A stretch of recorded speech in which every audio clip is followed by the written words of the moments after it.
नमस्कार मित्रांनो, ठरलं तर मग या मालिकेच्या आजच्या भागामध्ये मी तुम्हा सर्वांचे अगदी मनपूर्वक स्वागत करते. आजच्या भागामध्ये आपल्याला पाहायला मिळतं रविराज सर अर्जुनच्या ऑफिस मध्ये आलेले असतात. आता अर्जुन आपला प्लॅन रविराज सर आणि चैतन्य यांना सांगू लागतो. अर्जुन म्हणू लागतो, तुमच्या लक्षात येत आहे का, खरं तर मला सायलीची आयडिया अगदी बरोबर वाटत आहे. म्हणजे आपल्याला आता महिपत शिकरे सारखाच विचार करावा लागेल. त्याच्याच सारखं आपल्यालाही आता खेळ खेळावाच लागेल. एक एक स्टेप करून आता महिपतला घाबरवायचं आणि मग मात्र त्याला ट्रॅप मध्ये अडकवायचं. रविराज सर अर्जुनला म्हणतात, आयडिया खरंच खूप छान आहे, परंतु कसं आहे ना, आपण अंधारात तीर मारत आहोत. मग यातून आपल्याला यश मिळेल की नाही मिळेल हे मात्र सांगता येत नाही. तर त्याच वेळी सायली म्हणते, मिळूही शकतं, कारण महिपत शिकरे सारखी माणसं ही भेकड असतात. जोपर्यंत आपण पकडले जात नाही तोपर्यंत ते अगदी निर्धास्त बिनधास्त असतात आणि तोपर्यंतच त्यांचा काहीतरी दरारा असतो. पण ज्या क्षणी त्यांच्या लक्षात येतं की आपण पकडले जाऊ शकतो, आपल्याला आता कोणीतरी नक्कीच या सगळ्यामध्ये अडकवू शकतं, तेव्हा मात्र ते खचून जातात आणि याच संधीचा फायदा आपल्याला घ्यायचा आहे. रविराज सर म्हणतात, मला तरी वाटतंय की आपण हे सगळी काही शक्यता दर्शवत आहोत, परंतु महिपत शिकरे सारख्या माणसाला ट्रॅप करणं खरंच खूप अवघड आहे. अर्जुन म्हणतो, परंतु अशक्य नाहीये. आपल्याला आता काही करून या सगळ्यामध्ये महिपत शिकरेला अडकवावंच लागेल.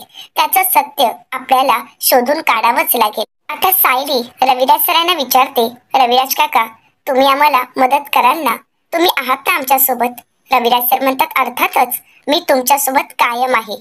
आणि त्यातही आमच्या ऍक्सिडेंटच्या मागे, प्रतिमाला त्रास देण्यामागे, प्रतिभाच्या आजच्या या अवस्थेला जर महिपत शिकरे जर जबाबदार असेल तर मी त्याला शिक्षा देणारच. त्यामुळे तुम्ही जे काही करत आहात त्यामध्ये मी तुमच्या सोबत आहे. चैतन्य म्हणतो, पण आपली पहिली स्टेप काय असणार आहे. तर अर्जुन पहिली स्टेप त्या दोघांनाही समजावत म्हणतो, आपली पहिली स्टेप ही असणार आहे. आता ही चिठ्ठी मला महिपत शिकरेपर्यंत पोहोचवावीच लागेल. असं म्हणत आता अर्जुनने एक चिठ्ठी तयार केलेली असते आणि ती चिठ्ठी अर्जुन रविराज सर आणि चैतन्य या दोघांनाही दाखवतो.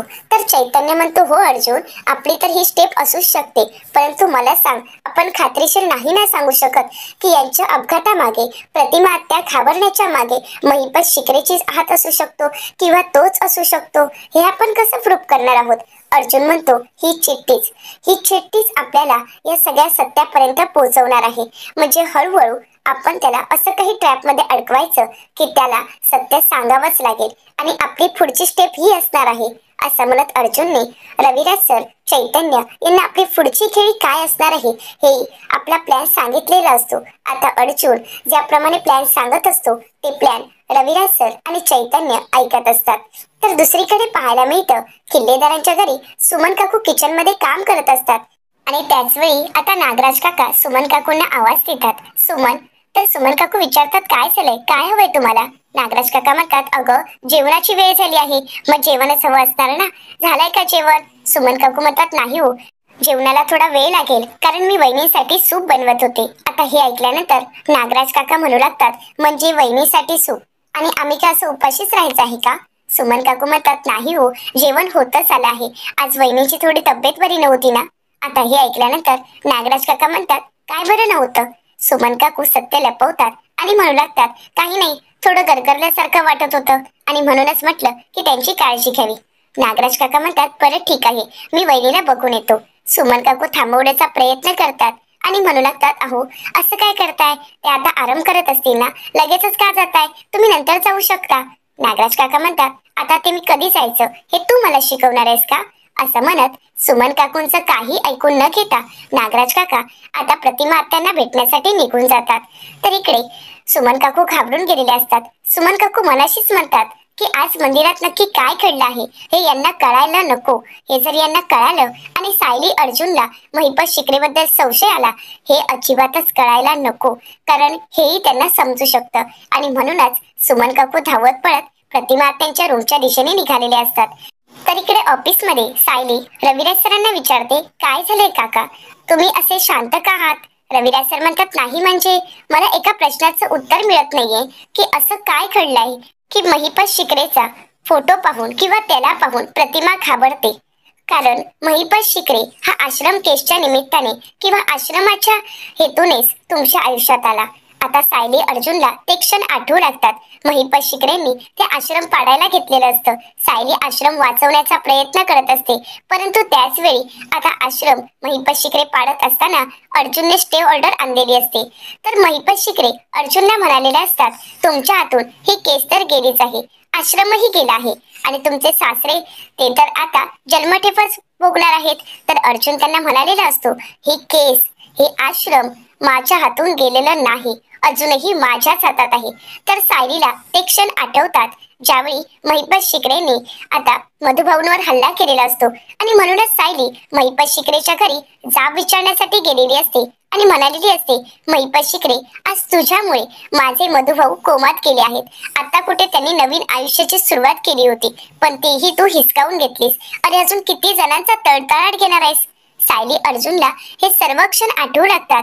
तर रविराज सर पुढे म्हणू लागतात, जर महिपत शिकरेचा संबंध आश्रमाच्या निमित्ताने तुमच्या आयुष्यात आला तर मग आमचा ऍक्सिडेंट हा 20 ते 22 वर्षापूर्वी घडला आहे. मग या 20-22 वर्षापूर्वीच्या अपघाताशी महिपत शिकरेचा काय संबंध असेल? तर अर्जुन म्हणतो, या प्रश्नाचं उत्तर अजूनही मला मिळालेलं नाही, परंतु आता हा आपल्याकडे शेवटचा मार्ग आहे. प्रतिमा त्यांची मेमरी जर परत आणायची असेल तर आपल्याला हा मार्ग निवडावाच लागेल. हा एकमेव मार्ग आहे की ज्यामुळे प्रतिमा त्यांची मेमरी परत येऊ शकते. हे एक शेवटचं लॉक आहे की ते आता आपल्याला उघडावं लागेल. आता रविराज सरही अर्जुनच्या बोलण्याचा विचार करू लागतात. तर इकडे प्रतिमा आत्या आराम करत असतात. आता नागराज काका रूमच्या दरवाजाजवळ येतात आणि प्रतिमा आत्यांना आवाज देत म्हणतात, वहिनी आत येऊ का? प्रतिमा आत्या म्हणतात, हो या ना. आता नागराज प्रतिमा आत्यांना विचारतात, वहिनी आता तब्येत कशी आहे? प्रतिमा आत्या म्हणतात, आता मी ठीक आहे. नागराज काका म्हणतात, पण काय झालं होतं वहिनी? आता प्रतिमा आत्या या प्रश्नाचं उत्तर देत म्हणतात, आज मी आणि सायली मंदिरात गेलो होतो, तर त्याच वेळी आता प्रतिमा आत्या पुढे काही बोलणार, परंतु तिथे सुमन काकू येतात आणि म्हणू लागतात, वहिनी तुम्हाला भूक लागली असेल ना, तुम्ही जेवून घ्या ना. म्हणजे मी सायली अर्जुनला पण म्हणाले, पण सायलीला आणि अर्जुनला खूप घाई होती. अर्जुनला ऑफिसला जायचं होतं, तर सायली म्हणाली मी घरीच जेवेन. असं म्हणत दोघेही निघून गेलेत. परंतु आता तुम्ही तरी जेवून घ्या. असं म्हणत काही करून नागराज काकांपासून सत्य लपवण्यासाठी सुमन काकूंचे प्रयत्न चालू असतात. परंतु आता नागराज काका सुमन काकूंकडे रागाने पाहू लागतात आणि पुन्हा एकदा प्रतिमा आत्यांना म्हणतात, पुढे पुढे काय झालं होतं वहिनी? आता सुमन काकू काय करावं त्यांना काहीच कळत नसतं. प्रतिमा आत्या म्हणतात, तिथे मी आणि सायली ज्यावेळी गेलो त्याच वेळी आता पुन्हा एकदा सुमन काकू म्हणू लागतात, अहो तुम्ही इथे काय बोलत बसलाय? तुम्ही जर अशाच गप्पा मारत राहिलात तर मग त्यांना आराम करायला वेळ तरी कधी मिळणार? तुम्ही चला बघू, तुम्ही जेवून घ्या, त्यांना आराम करू देत. असं म्हणत कसं बस आता नागराज काकांना तिथून घेऊन जाण्याचा सुमन काकू प्रयत्न करत असतात. तर दुसरीकडे पाहायला मिळतं, इथे ऑफिसमध्ये सायली रविराज काकांना म्हणू लागते, सुदैवाने या कुलपाची किल्ली आपल्या ओळखीच्या शत्रूकडे आहे. रविराज सर म्हणतात, हो तेही अगदी खरं आहे. या आश्रम केसच्या निमित्ताने आपल्या हे लक्षात आलं आहे की महिपत शिकरे हा कसा रिॲक्ट होऊ शकतो, म्हणजे कुठल्या क्षणी तो कसा रिॲक्ट होऊ शकतो, कुठल्या क्षणी तो कोणतं पाऊल उचलू शकतो, याबद्दल आपल्याला अगदी नीट माहित आहे आणि याच गोष्टीचा आपण फायदा करून घ्यायचा आहे. असंच म्हणायचंय ना सायली तुला? तर सायली म्हणते की हो. रविराज सर पुढे म्हणतात की ह्या एका ऍक्सिडेंटमुळे मी माझं संपूर्ण कुटुंब उद्ध्वस्त झालेलं पाहिलेलं आहे. आता रविराज सरांना पूर्वीचे दिवस आठवतात. 20-22 वर्षांपूर्वी त्यांचा झालेला ऍक्सिडेंट आणि कुटुंबाची झालेली वाताहत. रविराज सर म्हणू लागतात, या एका अपघातामुळे मी माझी बायको गमावली, मी माझ्या मुलीला गमावलं. आज 22 वर्षानंतर ते सगळे माझ्या समोर आहेत. परंतु या सगळ्या मागे एका तिराईत माणसाचा काय हात असेल हे मात्र काहीच कळत नाही. परंतु या सगळ्या मागे जर महिपत शिकरेचा हात असेल तर मग त्याचा नक्की हेतू काय होता हे आपल्याला शोधायचं आहे आणि ते मिळेल का आपल्याला? सायली म्हणते की हो आणि याही प्रश्नांची उत्तरं आपल्याला मिळतील असा माझा विश्वास आहे आणि खात्रीही आहे. तर अर्जुन म्हणतो की हो माझाही विश्वास आहे. आणि हे बघ सिनियर, आपली पुढची स्टेप काय असणार आहे हे तर तुम्हाला माहीतच आहे. असं म्हणत पुन्हा एकदा आपली पुढची स्टेप काय असणार आहे हे अर्जुन, रविराज सर, चैतन्य, सायली यांना प्लॅन अगदी सविस्तर समजावून सांगत असतो. तर दुसरीकडे आता नागराज सुमन काकूंवर चिडतात आणि म्हणू लागतात, सुमन, अगं मी ज्यावेळी आलो होतो त्यावेळी वहिनी काही गाढ झोपली नव्हती, ती जागीच होती, त्यामुळे तिला बोलू देत. आता प्रतिमा त्यांना नागराज काका म्हणतात, वहिनी अगं बोल ना, काय झालं पुढे?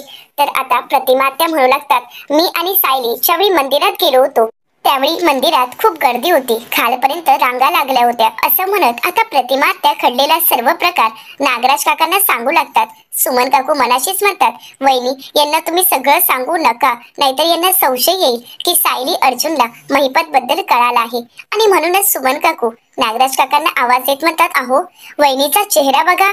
नागराज काका म्हणतात, काय झाले तिच्या चेहऱ्याला? तिचा चेहरा तर अगदी व्यवस्थित दिसत आहे. सुमन काकू म्हणतात, अहो तुम्हाला दिसत नाहीये का? वहिनींचा चेहरा अगदी थकल्यासारखा वाटत आहे आणि त्या घाबरलेही आहेत. तुम्ही नका बरं त्यांना बोलायला सांगू. आता प्रतिमातेही म्हणू लागतात, हो भाऊजी, मला खरंच खूप त्रास झाल्यासारखं वाटत आहे, थोडं थकल्यासारखं वाटत आहे, आपण नंतर बोलूयात का? आता प्रतिमा आत्यांनीही बोलण्याला नकार दिलेला असतो. सुमन काकू म्हणतात, चला बरं तुम्ही जेवायला, वहिनीशी तुम्ही नंतर बोला. नागराज काका म्हणतात, बरं ठीक आहे, चल वहिनी मी येतो, असं म्हणत नागराज काका सुमन काकूंसोबत बाहेर येतात. आता सुमन काकू पुढे चालत असतात आणि म्हणू लागतात, तुम्ही पण काय वेळ घालवताय? अहो वहिनींना पित्ताचा त्रास झाला असेल, बाकी काहीच नाही, आणि तुम्ही सुद्धा किती प्रश्न विचारताय, त्यामुळेच कदाचित वहिनींना चक्कर आली असावी, एवढा विचार नका करू तुम्ही. नागराज काका रागाने सुमन काकूंचा हात पकडतात आणि म्हणू लागतात, तू काय मला वेड समजतेस का? अगं मला सगळं काही कळतंय, आणि तसंही मी आणि वहिनी बोलत असताना तुला मध्ये मध्ये बोलायची काय गरज होती? सांग ना. वहिनी काही सांगण्याचा प्रयत्न करायची तेव्हा तेव्हा तू मध्ये मध्ये बोलत होतीस. मी तुला शेवटचं सांगत आहे, यापुढे मी कोणाशी बोलत असताना तू मध्ये मध्ये कुठलीही लुडबुड करायची नाही, हे मी तुला शेवटचं सांगत आहे. सुमन काकू म्हणतात, अहो तुम्हाला भूक लागली होती, असं म्हणत सुमन काकू पुन्हा पुन्हा नागराजला खोटं सांगून या सगळ्यामध्ये दिशाभूल करण्याचा प्रयत्न करत असतात. परंतु नागराज काकांना मात्र सुमन काकूंचा खूप राग आलेला असतो आणि म्हणूनच त्या क्षणी नागराज काका सुमन काकूंचा हात उलटा फिरवतात, त्यांना त्रास देऊ लागतात. सुमन काकू म्हणू लागतात, अहो माझा हात दुखतोय. नागराज काका आता हात सोडतात आणि म्हणू लागतात, जा, मला भूक लागली आहे, मला बाहेर जायचं आहे, जेवणाचं काही होणार आहे का? जातेस की नाही?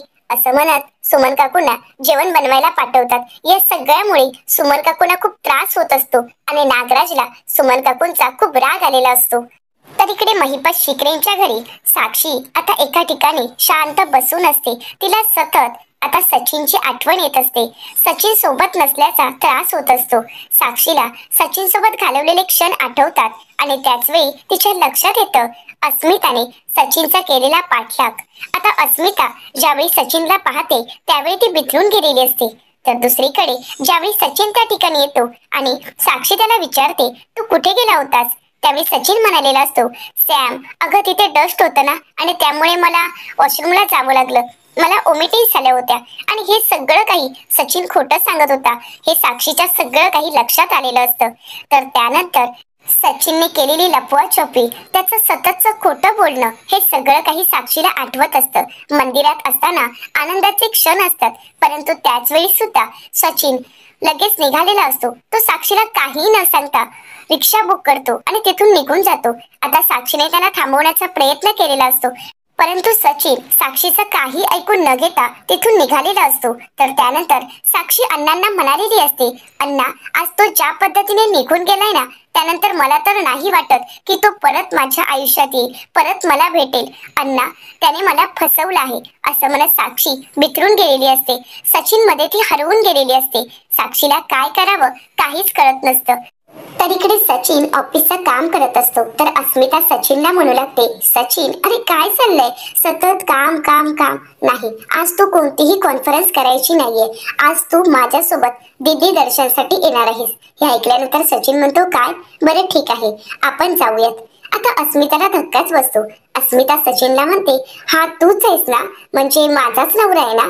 की माझ्या नवऱ्याच्या जागी दुसरा कोणीतरी येऊन बसला आहे? कारण या ठिकाणी जर माझा नवरा असला असता तर तो मला काय म्हणाला असता माहित आहे का? नाही, मी तुझ्यासोबत कुठेही फिरायला येऊ शकत नाही, कारण माझ्यासाठी कॉन्फरन्स खूप महत्वाची आहे. सचिन म्हणतो, हो का? अगं असं काही नाहीये, खरं सांगायचं तर मी कालच मेल केला आहे, कालच मी सांगितलं आहे की आजचा दिवस मी माझ्या बायकोसोबत वेळ घालवणार आहे. आजचा दिवस फक्त माझा आणि माझ्या बायकोचा असेल.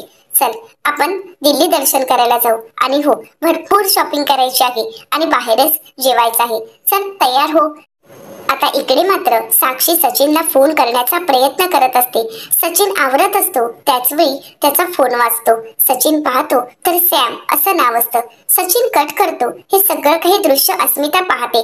तर इकडे साक्षी पुन्हा एकदा सचिनला फोन करण्याचा प्रयत्न करते आणि मोठ्यानेच ओरडत म्हणते, उचल. सचिन, अरे तुझी सॅम फोन करत आहे, उचल, मला तुझ्याशी बोलायचं आहे. सचिन पुन्हा एकदा पाहतो तर साक्षीचाच फोन असतो. अस्मिता म्हणते, अरे उचल ना. तर सचिन अस्मिताला म्हणतो, नाही अगं ऑफिस मधून फोन आहे. तर हे ऐकल्यानंतर अस्मिता म्हणते, ऑफिस मधून फोन? अरे तू तर त्यांना कालच मेल केलायस ना, मग ऑफिस मधून सारखे सारखे फोन का येत आहेत? आता सचिनला काय बोलावं काहीच कळत नाही. सचिन अस्मिताशी खोटं बोलत म्हणतो, अगं मी तुला सांगायचं राहूनच गेलं. मी फक्त एकाच ऑफिसला मेल केला आहे, परंतु दुसऱ्या ऑफिसला करायचा राहिलाच आहे. कॅनडाच्या ऑफिसला तर मी मेल केलाच नाहीये. थांब, मी लगेच मेल करतो. असं म्हणत आता मोबाईल हातात घेत सचिनने इकडे साक्षीचा नंबर ब्लॉक केलेला असतो. साक्षी पुन्हा पुन्हा सचिनला फोन करण्याचा प्रयत्न करत असते. त्यावेळी साक्षीच्या लक्षात येतं की त्याने आपला नंबर ब्लॉक केला आहे. साक्षी बिथरते आणि म्हणू लागते, याने मला ब्लॉक केला आहे का? कशासाठी केलं असेल ब्लॉक? हा कुठे असेल? मी कसं शोधू याला?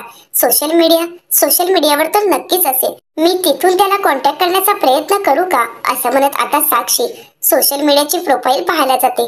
परंतु आता सर्व सोशल मीडियाच्या प्रोफाईल सचिनने डिलीट केलेल्या असतात. हे पाहून साक्षीला धक्काच बसतो. साक्षी म्हणते, याही प्रोफाईल डिलीट केल्या आहेत? कशासाठी? काय झालं असेल?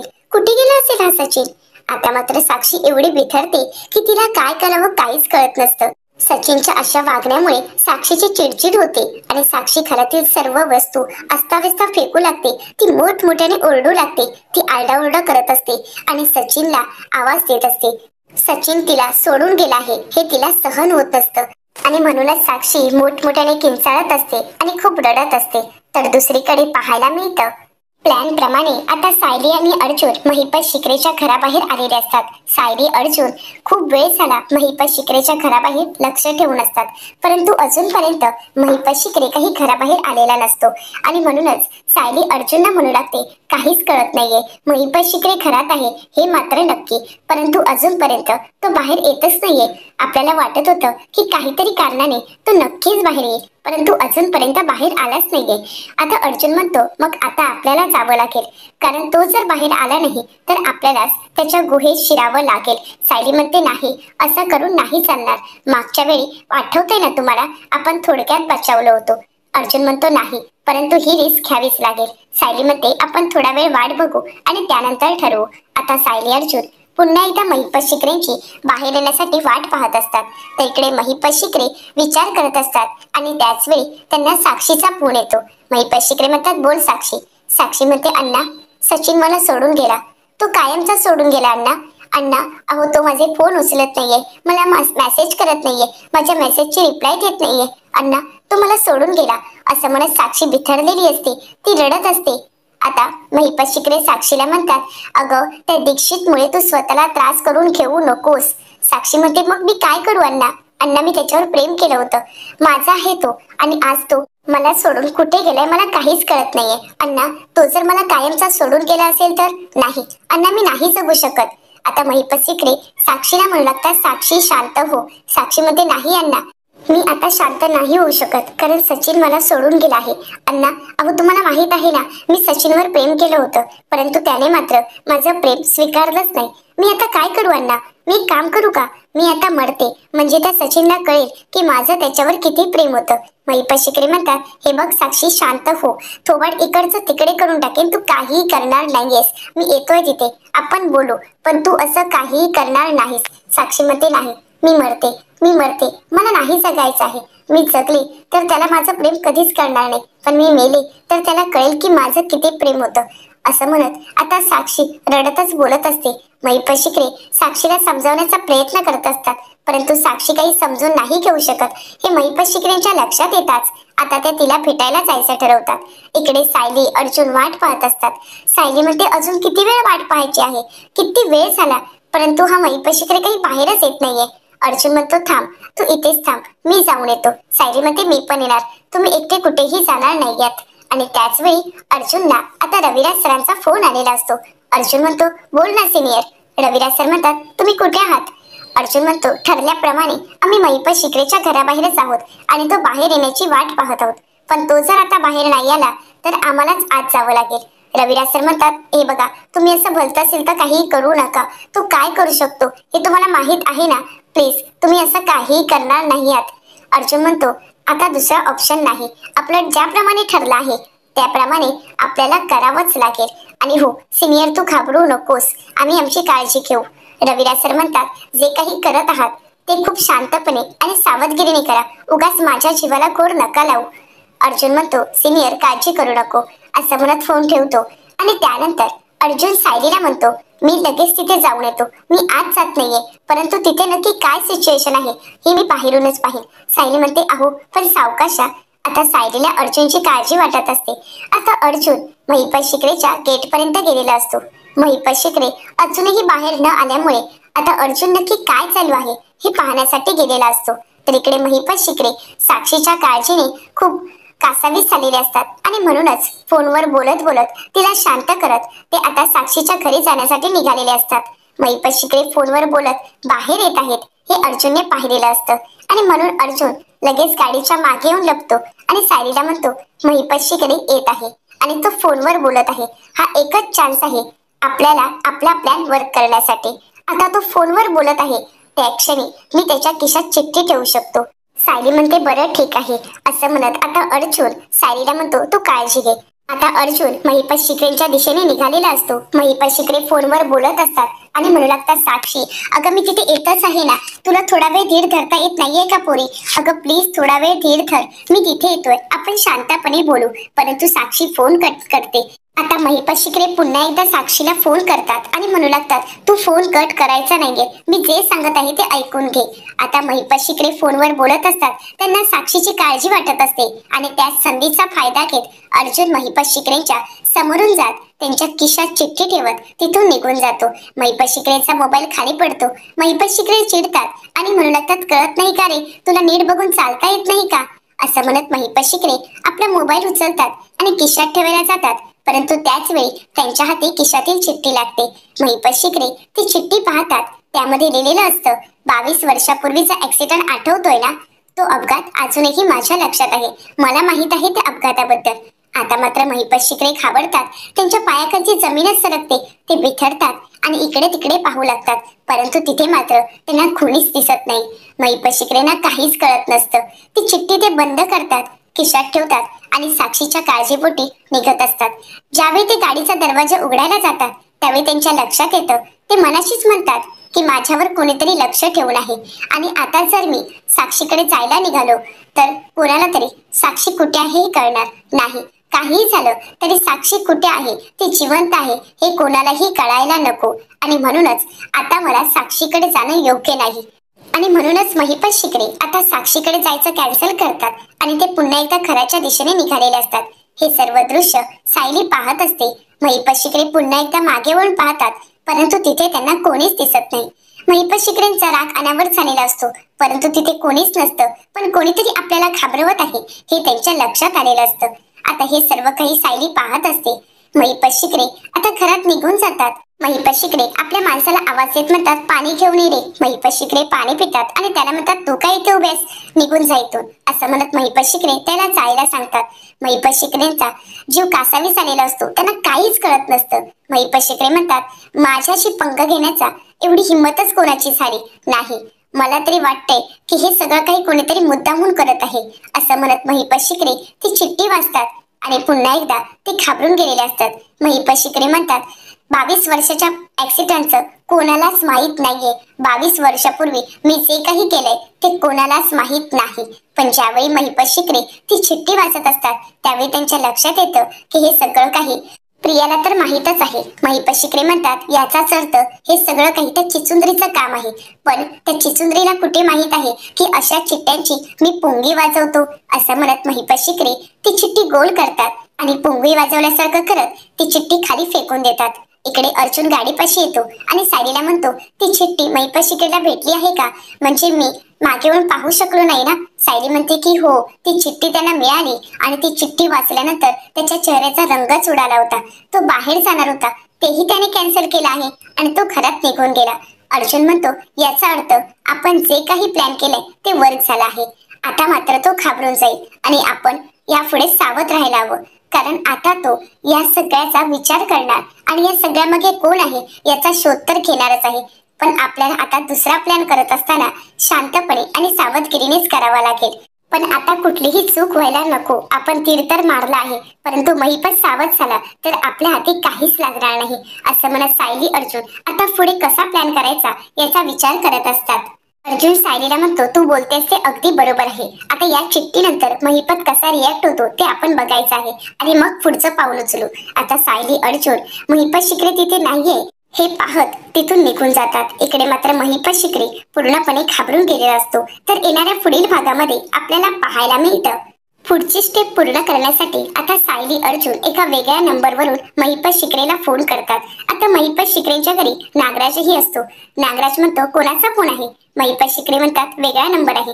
महिपत शिकरे फोन उचलतात आणि विचारतात, कोण बोलतंय? तर सायली आवाज बदलत म्हणते, तुझा बाप. 22 वर्षापूर्वी पनवेलच्या हायवेवर जवळ झालेला ऍक्सिडेंट मला माहित आहे आणि त्याबद्दल अजूनही माझ्या सगळं काही लक्षात आहे. आता तुझा केस संपलाय महिपत शिकरे. असं म्हणत आता सायलीने महिपत शिकरेला घाबरवलेलं असतं. आता घाबरलेला महिपत शिकरे स्वतःच्या तोंडून सत्य कबूल करेल का, की आता त्या ठिकाणी या सगळ्यामध्ये नागराजही सामील आहे हे सायली अर्जुनला कळेल का? अशा असंख्य प्रश्नांची उत्तरं आपल्याला लवकरच पाहायला मिळणार आहेत. मित्रांनो, अशाच मालिकांचे नवनवीन अपडेट पाहण्यासाठी चॅनलला नक्कीच सबस्क्राईब करा. आणि हो, आजचा हा व्हिडिओ कसा वाटला हे कमेंट करून नक्कीच कळवा. आजचा हा व्हिडिओ आवडला असेल तर व्हिडिओला लाईक करायलाही विसरू नका. व्हिडिओ पाहिल्याबद्दल तुम्हा सर्वांचे अगदी मनपूर्वक धन्यवाद.